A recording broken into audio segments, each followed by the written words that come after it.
Politic show with me and Councillor Andrew. I'm Councillor Puru Miah. So this week's show, we're going to talk about the so-called or not so called vaccine gap. Is it real?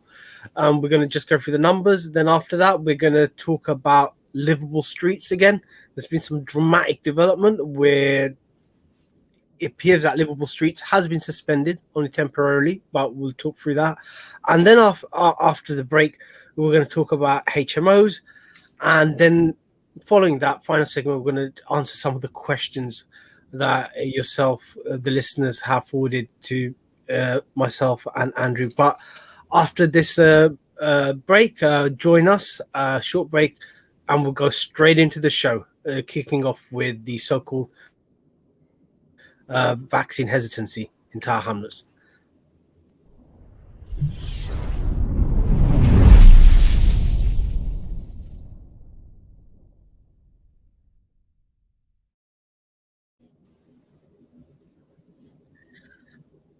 Hi everyone, welcome back. So just gonna pass it on to Andrew. Andrew, do you want to talk about, you did a tweet where there was this so-called headline in the Evening Standard saying that there's been a really low uptake in the vaccine, and you were just going through the numbers. Do you want to go through that, Andrew?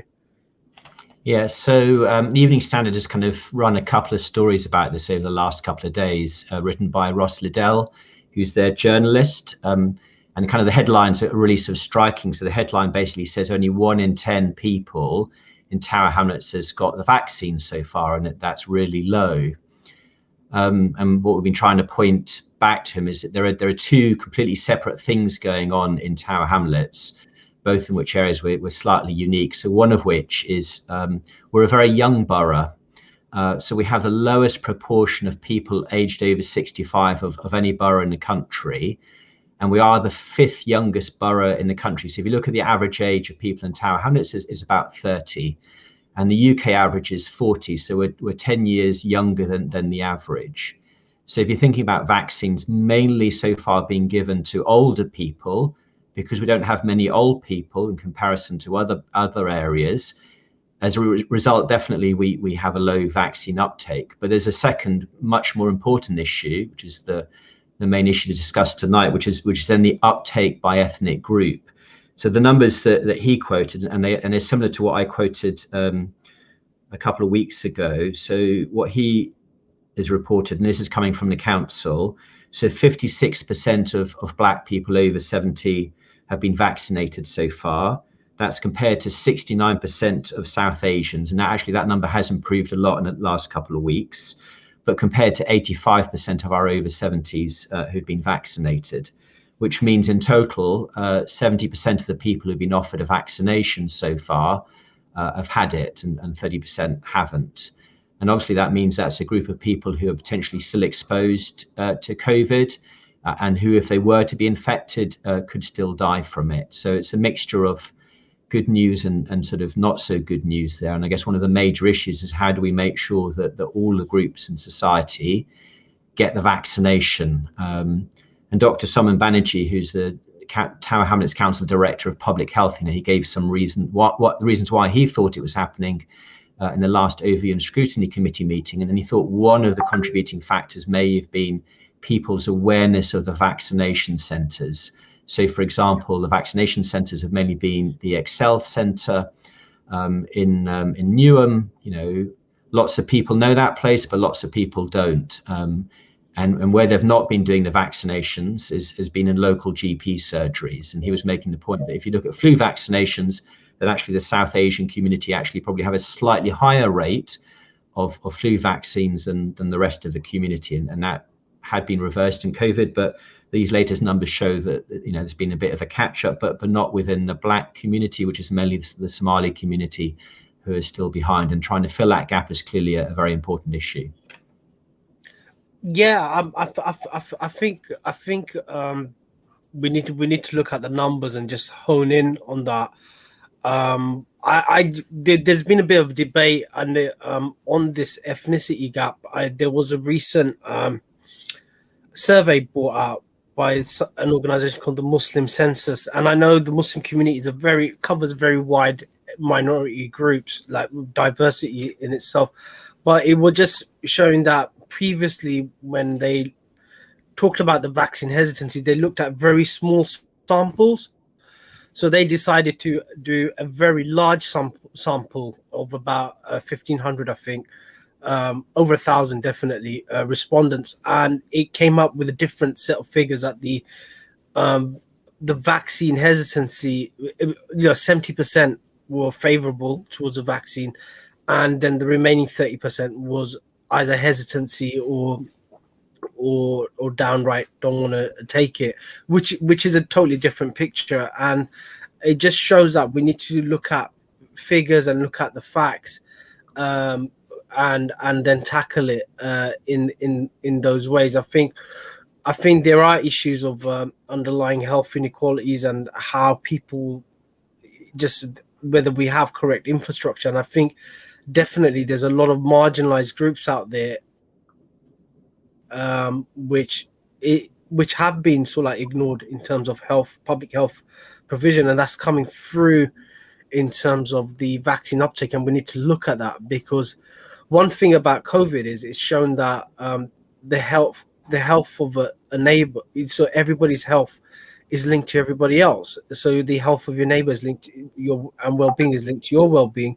So, and it's having a different approach to health, and it's kind of welcoming to have those discussions, especially in Tower Hamlets, where we've had massive levels of health inequalities over the decades. I know you've highlighted that we are one of the youngest boroughs, but the other fact is that we have one of the lowest mortality age, average, so like life expectancy. That's it.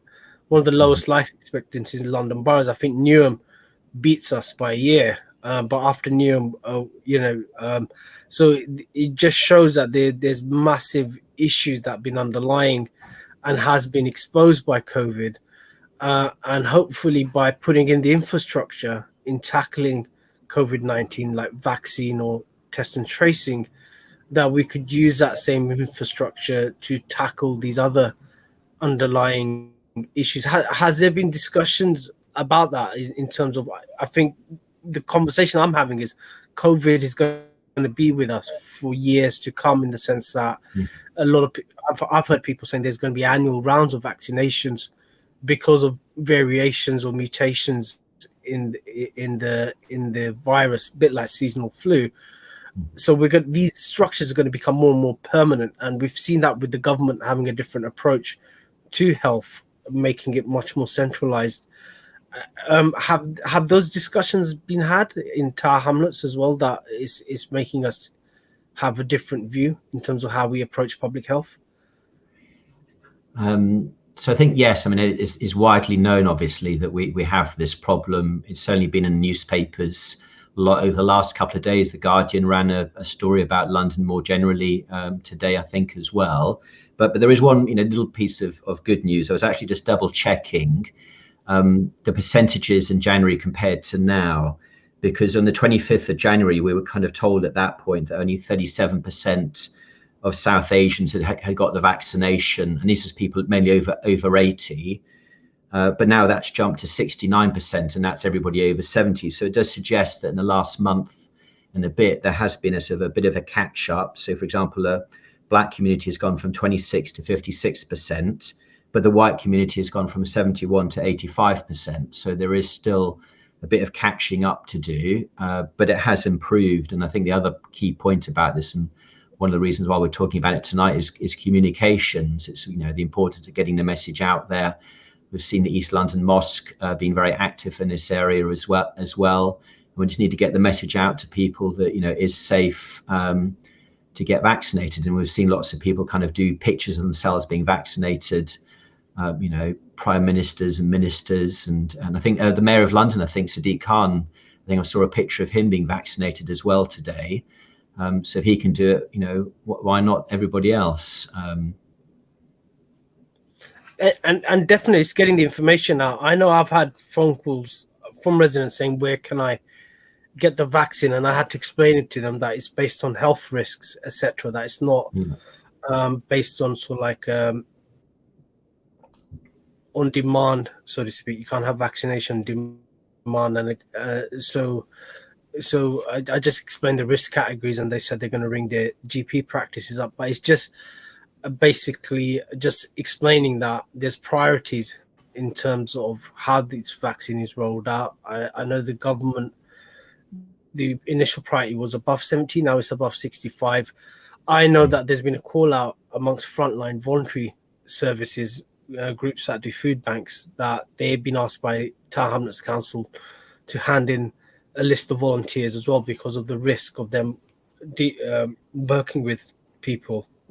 So it's slowly, but it's just getting that information out. And I feel my advice would be that if you feel that you are in those vulnerable categories, get in touch with your GP practice. You know, you'll getting help from their Tower Hamlets Council has a helpline as well.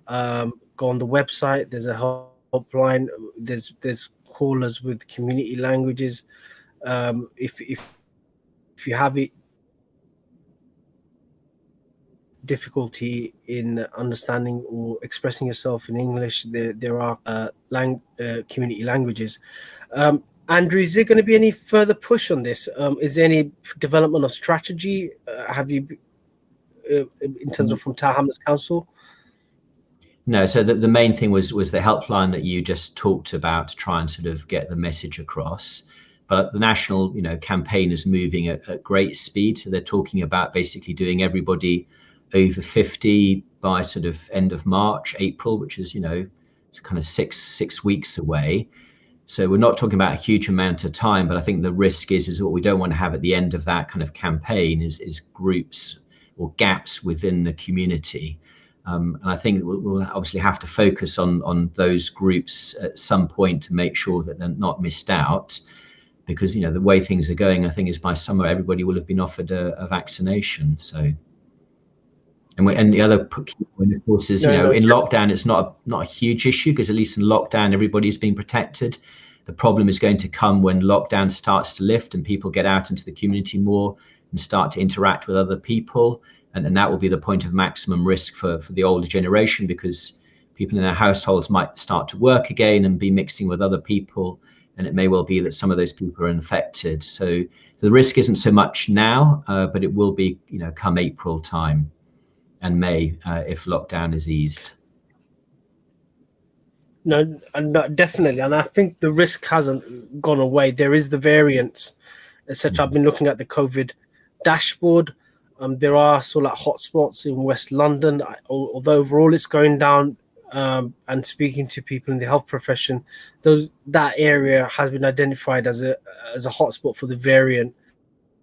So we're not out of it, guys, yet. So we need to take those precautions, keep up with the habits of wearing a mask and regularly washing our hands and keeping that social distance. I know at work, when I go in the court, we strictly keep those social distances, and basically ask other people to do that. So we're not out of it yet. And I think the message I'm getting is COVID's going to be with us for quite a while. Andrew, any final thoughts on this before we go for a break? No, just make sure that your family and friends and everybody gets vaccinated as soon as they can. As simple as that. Cool. Well, we're gonna shortly go onto a break, but after the break, it's gonna be again livable streets. But there's been a dramatic development or U-turn from the Tower Hamlets Council on this sort of like controversial program, which seems to be dividing residents. But join us after the break, and we'll talk about the ongoing saga of livable streets.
Hi everyone, welcome back after the break. So we're going to talk about livable streets again. So just following on from last week, Andrew and I and Councillor Rabina Khan are going to hold a cross-party inquiry. The first one being Wapping, which is going to be the coming Thursday. But also there's been a dramatic development. There's been kind of a U-turn from Tower Hamlets Council where they've suspended it. I'll pass it over to Andrew. Andrew, what's your take on all these movements on livable streets? So, yeah, I don't know. It's sort of because the problem is I haven't really seen any hard information yet. I understand the local councillors sort of issued something, but I haven't seen that. So we don't know what the reasons are, And one of the things that we will increasingly talk about is there are local elections coming in May 2022. So are people's actions being influenced by those elections or by other factors? I know allegedly it was the new town hall going to Whitechapel that was a reason for this, which kind of surprises me because I've been involved in the working group for the new town hall for the last couple of years. And the assumption for that is basically that, nobody will travel there by car except for a few disabled people. And there's some issues about that. But in theory, the new town hall pretty much will be car free. The existing town hall is also pretty much car free as well, though there are some staff who do drive in. So it'll be very interesting to see what the justification is for that pause and what the reasons are for it. As far as I can tell, the other programs are still going ahead. So yes, we'll wait and see. Well, the news was basically broken by the local councillors. They put it up on residents forum. It was a letter addressed to residents that was signed by local 3 councillors in Whitechapel Ward, along with Mayor John Biggs and his lead cabinet member on this, Dan Tomlinson. So it seemed quite pretty official, but I think it seems like there's a lot more and more pressure being put on the council to actually look at this scheme and do it properly. I don't think anyone's against reducing air pollution or having safer streets, and I think that was said on the letter from the residents that have been going around, especially in Whitechapel Ward, addressing their councillors. But I think and also it seems I've had a discussion with the United Traders Action Group, which is the licensed taxi drivers that took TfL to court. And if you look at ground, I think the second ground number 2, where it talks about equality impact assessment, that has massive implications in Tower Hamlets as well, because those statutory duties apply to Tower Hamlets Council. There's section 149 of the Equalities Act, which puts a duty on Tower Hamlets Council to actively engage and enable residents with protective characteristics to participate in public life. So that's an active duty, which I think impacts on the way these consultations have been run. Have you had a look at the judgment, Andrew, and the grounds, etc., and see what and any comparisons with Tower Hamlets or implications of it? So I think there are some direct implications, because it also talked about equality impact assessments as well, and the importance of doing them correctly. I haven't read the judgment yet, but I did read a very detailed comment by the lawyer who won the case, and that did seem sort of directly relevant to us as well. So in terms of the hearings we're going to do, have you had any residents contact you, or what kind of issues do you think we're going to be up against in Wapping, and what do you think are the issues going to be? Because each area seems to be different and the issues seem to be different. What do you think are the main issues that we're going to come across in Wapping? So there's been a long-running battle over, well, I wouldn't say battle, maybe that's the wrong term, but there's been a long-running argument in Wapping, because actually they sort of led this off because their bus gate actually came before livable streets, and it was very much kind of the first time that we had to deal with some of these issues and some of these questions. And the background was, like all the other communities, is that they didn't like people running through their community. So the Wapping community were pretty keen on this idea of doing something to stop people kind of exiting off the highway. So there's this road called the Highway that kind of connects Tower Hamlets to the City of London, and people kind of go through it from Newham into the city. Because there's a lot of traffic on the highway as it kind of gets towards close to the City of London, people would kind of then divert through Wapping and drive through Wapping to then rejoin the highway further west or east. And everybody, including myself, were trying to find ways of reducing the impact of that. And the obvious solution was some kind of bus gate, AMPR camera controlled gate, that basically made it a finable offence for people to drive through. And the local community supported that. They were pushing the council for that. It wasn't the council who imposed it on them. It was very much a local community that were driving the desire for this change. And they organised also when there was a consultation, and there was a massive response. There were 2,600 people from the Wapping area alone that responded to that consultation. But 70% of them wanted residents to be able to drive through. And by residents, I mean E1W, because it's very easy using postcodes to differentiate that area. So they wanted to be able to drive through, as well as taxis, as well as buses, and obviously emergency vehicles.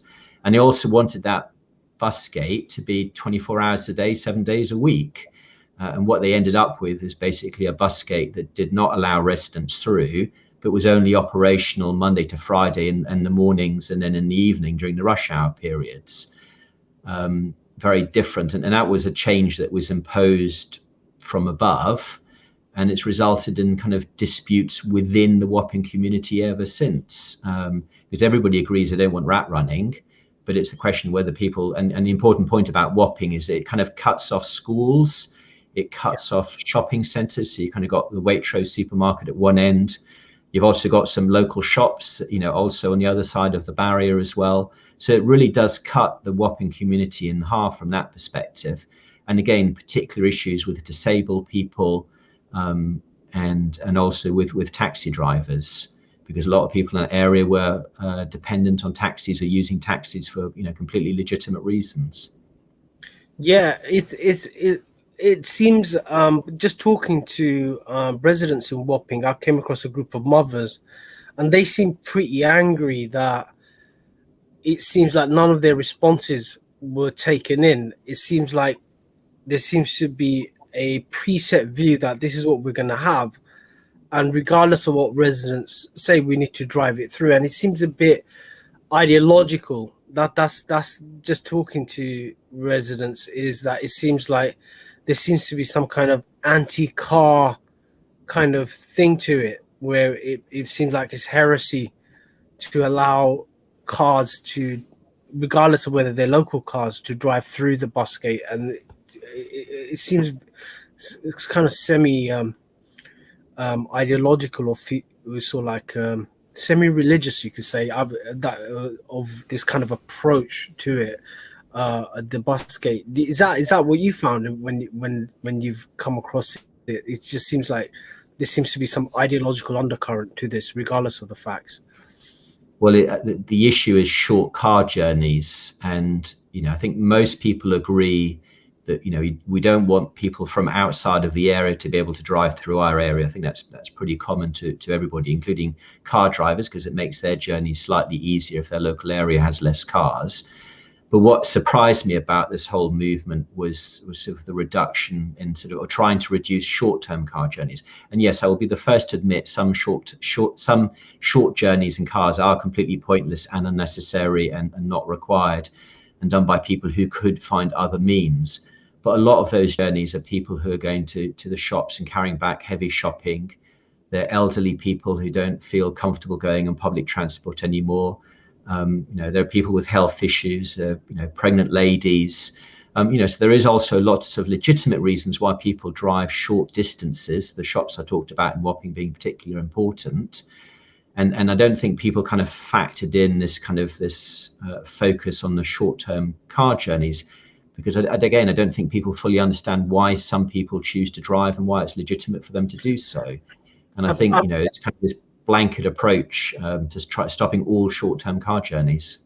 I think also the geography of it is pretty isolated. So if you are sort of like elderly or have a disability or have a large family, then you don't have a choice but to use the car. And a lot of residents were upset about.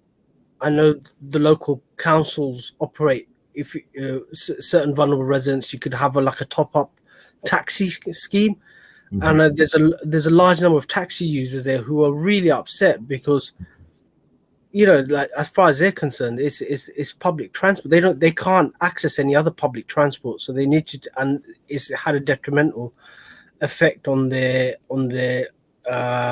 life. And other local authorities have allowed, say, those kind of exceptions to go through, but it seems like in Southwark, but in Tower Hamlets, it just seems like we're kind of hardcore on this, regardless of the impact it's having, especially amongst the elderly and the disabled.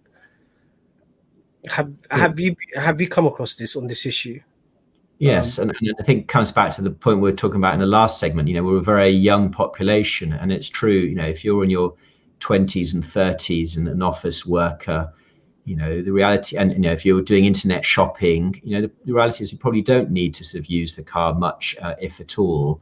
It's other parts of the community, the older segment, who do, but they're not a big part of the community in percentage terms.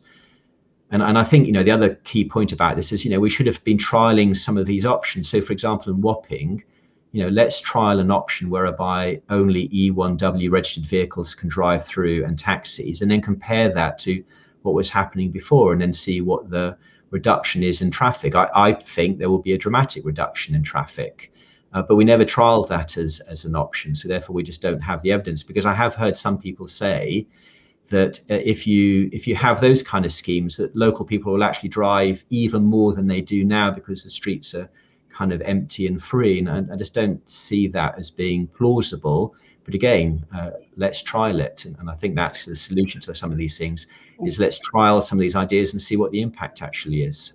Well, we're coming down to Wapping. I know there's going to be a link. It's going to be an online virtual meeting, and we're going to have the link, and we're going to push it out, myself, Andrew, and Rabina. Do you want to just, before we go into the break, just slightly talk about the format of that? It's going to be an online meeting. Do you want to just explain, and where, if anybody's interested, where can they find the link, or when is Andrew? Yeah, so we'll publicize the link sort of this weekend. It will be a Zoom meeting. It's the first one we've done, so I'm not sure we've completely agreed how to do this format, but the whole point of this is to listen and to hear from local people as to what they think about all of this stuff, both the pro, because within Wapping, there are people who are pro the existing bus gate, there are people who want to change it, so there are a completely mixed set of views within Wapping, and we kind of want to hear from everybody. And it's also, we want to hear from people with ideas about how to improve things. We're not going to go back to the old days of no controls and cars in Wapping, because that's not what local people, I think, want. We need to find some compromise. Well, finishing off, look, if you're a local resident in Wapping and you're passionate about this, if you feel that it's had an adverse effect, or if you feel that it's a wonderful thing, the way things are being run, come give your submission to this inquiry, because we need to get to the bottom of it. We need more facts, more light, less heat on this issue of livable streets. Wapping next Thursday. But we're going to go to a break, and after the break, we're going to talk about HMOs, that's houses with multiple occupancy. But we're just going to go to the break now.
Hi everyone, welcome back from the break. So we're gonna this section we're gonna talk about HMOs, or houses with multiple occupancies. So Andrew, do you want to kick off, because you raised this issue at the council? What is a house with multiple occupancy, or why is it such an issue in Tower Hamlets now?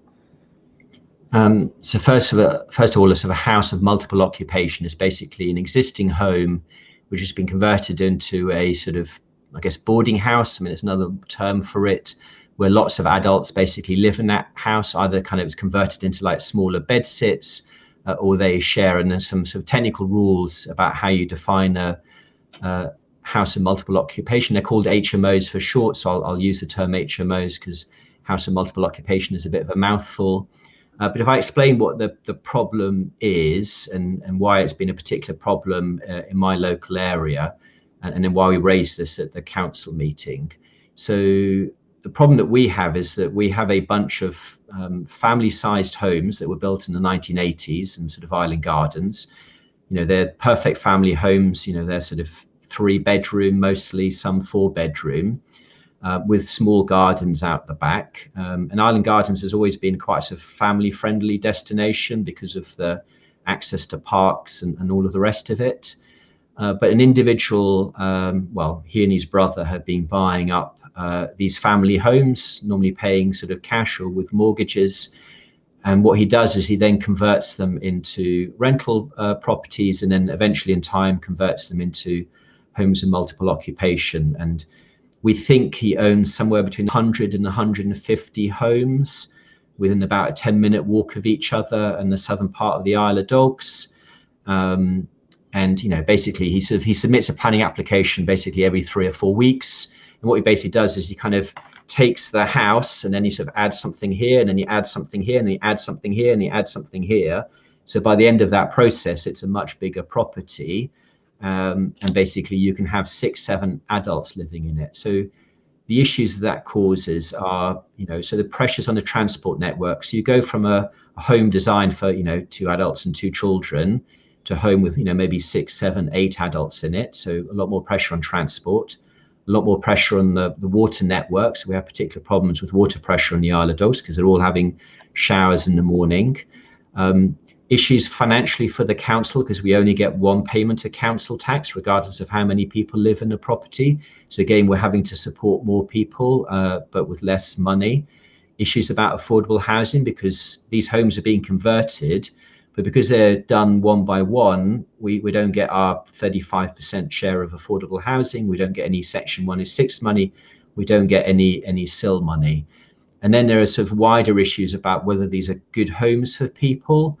So I know the London Renters Union have got involved with some of these properties and made some allegations, which you can find on Twitter, and other sort of issues and antisocial behaviour. But the underlying problem is that, you know, there is a demand for these properties. So these properties are typically occupied by students, or sometimes they're occupied by people who are, you know, their first job in London, so they're kind of looking for a first home and they can't afford to rent an apartment, but they can afford to rent a room. Or it may be sort of people who've come from overseas and again can't afford to buy something, so they're renting something in the short term. So there is definitely a demand for these properties, and one of the reasons why I do support the building of purpose-built student housing is I'd rather students live in purpose-built accommodation, which is properly controlled and regulated, where we get the correct amount of money, rather than converting family-sized homes. Because then the other part of this problem is that you're then losing children. There's no place for families to live. So what you therefore have is, you know, young families, they can't afford to move up into a family-sized home. So what do? They leave the area, and therefore it changes the demographic mix again, which we were talking about earlier. And it's again another reason why we have such a young population, is because families, you know, yes, obviously some, you know, have got family links, so some people do try and stay here, but many people would love to stay here but just can't afford to do it. There aren't the homes, so therefore they leave, which therefore results eventually in having to close schools. And we haven't had to do that in the Isle of Dogs. We've got other growth, but that's the other consequence of this is less children because there's less family-sized homes. So there's a bunch of negative consequences. We need to meet that demand, I think, with more purpose-built accommodation. And kind of one of the things that was disappointing about the last council meeting was not trying to find a balance between, yes, there is legitimate demand for these cheaper properties, and we're not trying to meet that demand through any means. So basically, a private individual is going to take advantage of the situation and sort of exploit it and provide all of these homes because nobody else is willing to do it. It does have an impact. I know in my ward, we calculated that there's a demand for, say, an extra primary school, and a primary school was opened up near the tube station. And then the demand isn't there, and everybody's scratching their head trying to think, hang on a minute, all these new units have come. And what's happened is, lo and behold, is a lot of the leasehold flats have been turned into HMOs. So traditionally what would have happened is a family would have rented those flats because they're actually designed for families. And I've seen families who privately rented for a few years just to get on their feet, and either they're in temporary housing or they're privately renting, and then they use the local schools, etc. Instead of that, what's happened is they've been converted into HMOs. So instead of families moving in, you get young single individuals, and there's nothing wrong with young single individuals, but what it is it had an impact in the sense that demand for that school isn't there, and now we're kind of scratching our head locally to see whether that primary school is going to be sustainable. And you're seeing it on the west of the borough as well, where the council calculated that there's going to be certain demands for certain public services, and it hasn't come through. They just can't work out why it hasn't come through. But I think a lot of it might be explained by the high rents that could be achieved by landlords and leaseholders into turning into HMOs. I know there's specific houses in the Stepney area that all the rooms been converted into a bedsit with ensuite facilities, and that's a family that used to be a family area, but now it's full of young. So it is having an impact, and we need to think it through. Have you, in terms of solutions, I know Newham led the way in terms of tackling HMOs. They had a really tough licensing scheme, and I know that because I came across so many prosecutions that the council brought against landlords, and it's actually improved the housing situation. Just talking to residents Newham, we actually put the rents down, private rents down in the area, and it eased the pressure of public amenities by having this really hard and tough approach to HMOs and regulating them and licensing them. How come Tower Hamlets hasn't taken the Newham approach, Andrew? So we have partially. So there are sort of restrictions in 3 wards in the borough. And part of the fault is with government as well. So whenever I talk about this issue, people point out, yes, that the government haven't made this easy, and that's absolutely true as well. And they could do more to help with this area because it does particularly impact kind of inner city areas like ours. But that doesn't mean that you can't be more proactive. And the council motion that we introduced in January was very much lifting ideas and quoting from other Labour authorities where they have been kind of more proactive in this area. So there are things that you can do within existing rules and regulations if you choose to do so. And we've really struggled with this one individual or this one family. So, for example, I had a solicitor's letter last week from the solicitor on behalf of this person, sort of threatening me. So I don't mention his name. I never do it anyway. But he said he's quite a threatening person, not just with councillors, but with other people as well. And we've really struggled to get the council to engage with some of these issues and some of the problems that it causes. And we just don't feel that we get support on some of this stuff, and they don't seem to particularly interested.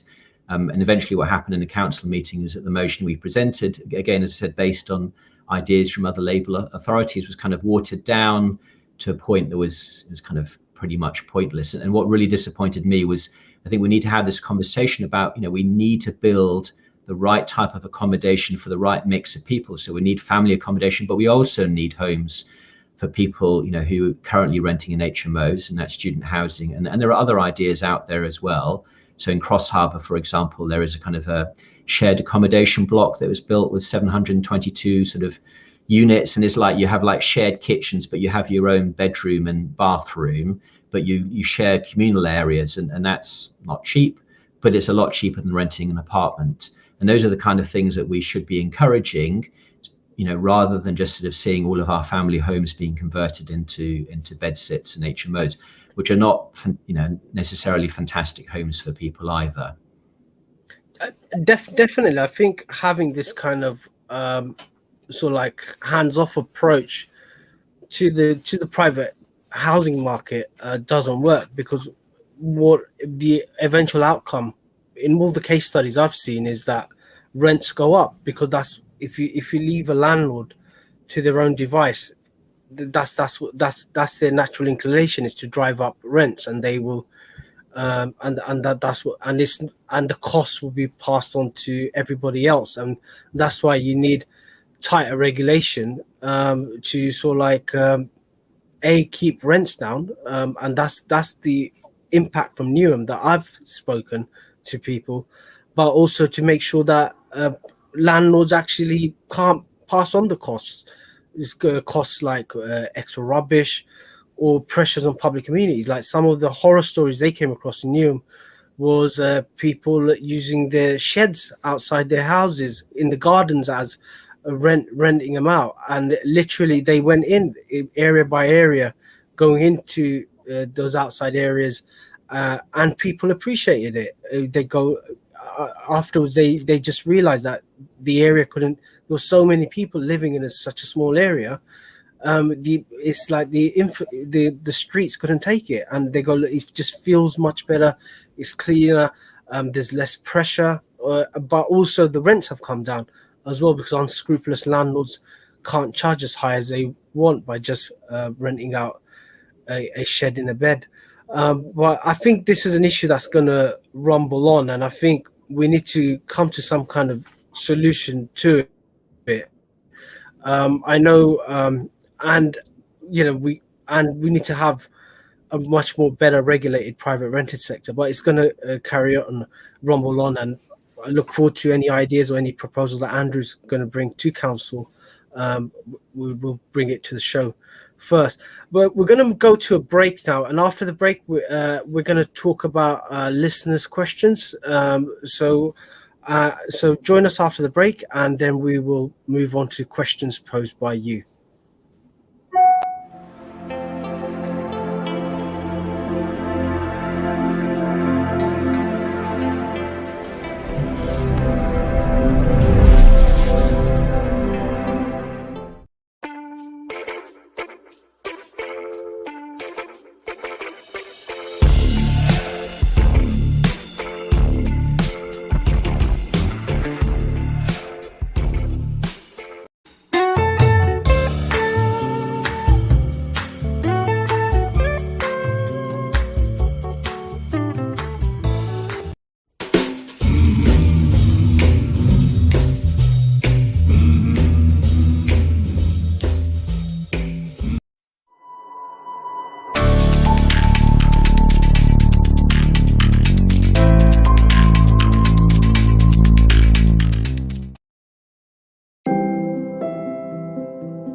Hi everyone, welcome back to the final section of the Politic show with myself, Councillor Puru Miah, and Councillor Andrew Wood. So this is a section we're going to cover sort of like general questions that are posed by listeners to us. So I'm going to hand it over to Andrew. Andrew, do you want to kick off with what you want to cover in terms of frequently asked questions and what those answers are? Yeah, so probably the most common question that I get, and I suspect most councillors get, are sort of related to housing issues and sort of housing associations in particular. So whether it's, water flooding or things breaking down, we kind of get lots of questions, obviously not just Tower Hamlets homes, but, there's lots of other housing associations out there as well. And I kind of, try and explain to people what the different steps are. So I thought it'd be worth kind of just summarizing what those steps are. And the first piece of advice I always give about anything to do with Tower Hamlets Council or these issues more generally is you can never rely on just kind of one route. You've always got to try multiple kind of avenues at the same time. So you've got to try different things. I think it's the technical term sometimes is a shotgun approach. You just kind of shoot a shotgun and see what lands. But some of the things that you can do is obviously contact your local councillor, somebody like myself or Councillor Puru Miah. You can find our contact details on the Tower Hamlets Council website. There's quite a good section there to sort of how you find them. So just find your local councillor, write to them. It may well be that they already are aware of the issue from somebody else, so they may be able to give you an immediate answer. But one of the things they can do is something called a members' inquiry, where we write in to the council on your behalf. The council then forward that on to the housing association. So we can ask questions. So we can't sort of, demand things. But if you word the question in the correct way, then you can get the right outcomes. We don't always get good answers. Sometimes we don't get answers at all, but that's certainly the first thing to try. But the second thing is actually to go to the housing association's own website and find the complaints process and basically put a complaint in. It may not help on a short term, but the longer it continues, it may help in kind of the later stages.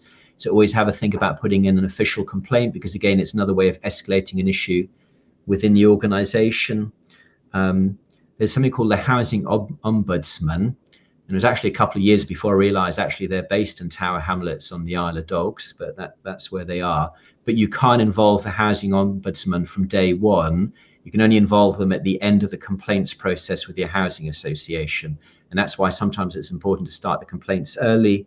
And the last one is sometimes you use Twitter. I mean, again, I'm assuming you have some technical knowledge, but maybe within your wider family or friends, maybe you're on Twitter, or you can get on Twitter, sort of direct these questions on Twitter at them, because Twitter is public and it's read by people like myself and Councillor Miah and Mayor John Biggs and all the rest of it. They don't like those kind of complaints being raised in public. So sometimes, not always, that also helps with issues as well. And then sometimes in the worst cases, sometimes it's worth talking to the local press as well and trying to get your issue into the newspapers. There have been a couple of tragic cases where people were so fed up, they went to the press, and actually that also helped as well. Maybe not the more routine stuff, but if things go badly wrong, that's something to keep in mind.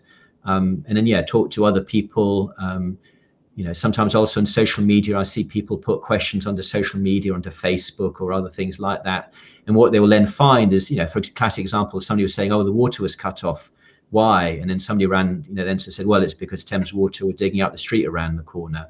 So sometimes it's worth reaching out on social media as well to find out from other people if they've got solutions to these problems as well. And those are kind of the typical things that you should do if you're running into any kind of problem and not getting any result from your housing association or the council or whoever it might be. So that's my suggested top tips. No, cool. No, thanks for that. And I think a lot of people do get confused. I know a lot of people contact their MP, the local MP, as the first point of call. I know I get used to and still get a lot of inquiries that are passed from the MP onto the local councillors. So a lot of people just don't know who is the point of contact for what issues. Local issues like services from the council or housing, that's your local councillor.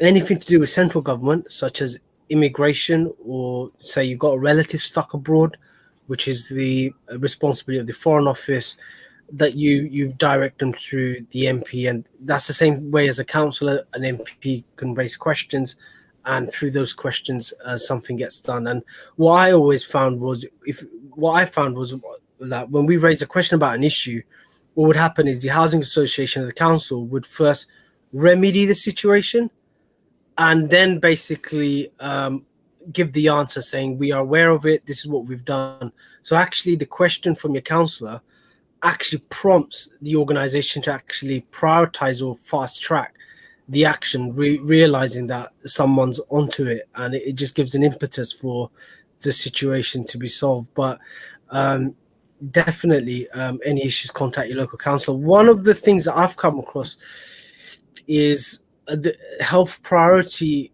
on housing, and there's been a lot of misunderstanding with regards to that I've come across over and over again.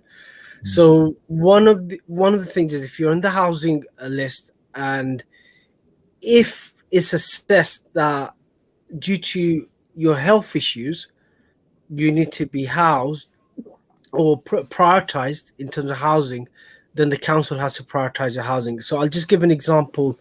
A basic example is, just imagine you need to use a wheelchair, and your current accommodation has no lift. You're at the like a top of a block. Um, the it is the council has to prioritize you in getting you suitable housing to enable you to we like move around in a wheelchair, for example, and access your property without any detriment to your health. So that's just a basic example. So what I found time and time again is, people go to their GP or people go to the hospital and have a conversation with the doctor, and the doctor goes, "This is, this is not acceptable. You need to get housing," and they give a letter, and they assume that because of that, they should be prioritized in terms of housing. And what they don't realize is that Tower Hamlets Council has its own criteria of what a health, a criteria of who they should prioritize in terms of their health, which is totally different from your GP and totally different from your hospital. And whatever letters you have from your GP and hospital, they will not take it into account. What they would want is for you to fill in the form. You get a form, you fill it in, and then that is assessed. Initially, just looking at the paperwork. If that is rejected, you have the opportunity to appeal, and then the council officers will look at the appeal. If they assess you, the council will send their old team called an occupational therapy team to actually look at you, just assess your where you live. And if they believe that you should be prioritized on housing, you'll be prioritized. If they don't believe that you shouldn't be prioritized, and that's it.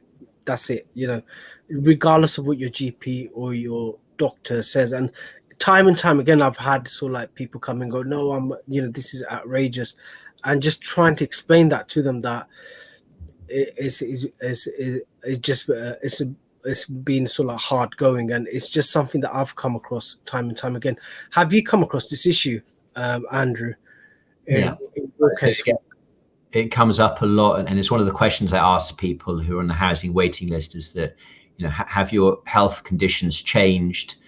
And if they've changed negatively, then it may be worth you sort of asking that question of the council as to whether you'd move up into a band. Because if you're going up the bands, it means that it could mean a dramatic reduction in how long you wait for a property. I'm not sort of saying cut it by 90%, but it could mean saving a couple of years. But then there are also lots of people who do have health issues, and probably more than there is space. So again, the council will have some mechanism for sorting this out. But I've dealt, particularly this last year, with mold. Mold seems to be a real problem this winter, even much so than previous years. And I guess that's also because it's been cold, and also because people have been cooped up at home because of lockdown has made it even worse. And obviously, mold has health implications. So I've dealt with a few families who've got health issues because of the mold. And one partial solution would be to move into a bigger property, because there are basically too many people in one property that's not well ventilated enough. But then the health issues may not be bad enough to justify that move, unfortunately. And it's a really difficult conversation to have with people, because the longer they stay in that property, the worse their health becomes. Well, I've come across people bringing statutory nuisance cases against their social landlords for houses that are that are not fit, and chronic dampness is one of those issues. And always, in all cases, the housing association settles before the actual hearing. So again, that is an avenue available for, and if you're on benefits, you will get legal aid. I think it's something else in the sense that the firm takes a percentage of your compensation or something like that. It's something from the Law Society, but it is an issue. But the other issue I've come across is the company that Tower Hamlets Council uses for the initial assessments always seems to reject applications, and it's not. There was newspaper articles done on the company that a lot of local authorities have used it. What it's found is that it's just a desktop. They're not actually looking through the applications, it seems. And I know it's been raising overwhelming scrutiny with Tower Hamlets Council about the use of this agency that they use for the assessments. I know Islington Council have stopped using that and have got their council officers now to basically look at these assessments. Have you come across that issue of using this company to do the assessments? So I'm aware of it because it has been discussed at Overview and Scrutiny Committee. But to be fair to the council, this is a incredibly difficult situation because you have more people on the housing waiting list than you have properties coming up, and there's always going to be battles as long as that's the situation. And I think what's going to be very interesting is sort of what happens to the housing market in Tower Hamlets. We're talking about rent prices going up, but in the last couple of months they've been going down. So will private renting become more affordable if prices go down? There's more A and B and B properties come on the market. We just don't know that yet. So it's going to be very interesting to see what happens to that over the next year. Well, that brings us to the Q&A session, question and answer session. But next week we're going to do a special on the budget, where Andrew and I go through the budget. It seems like there's been a rebellion. I've got a message. There's been a rebellion of councillors writing a letter. Apparently it's been published. It's supposed to be a secret letter, but it's all over social media, claiming the new popular rates, donning on the mantle of the popular rates councillors. But Andrew and I will go through, dissect the budget, and we'll give you a summary of what's been happening. Is the rebellion going to go forward? Are we going to see a revolution in the town hall, or is this our equivalent of the Boston Tea Party? Come tune in next week, and we'll go through the budget. But thanks again for watching, and enjoy the weekend, and look forward to seeing you again at the weekly politics show every Friday, 7 to 8. Thank you very much. Thank you.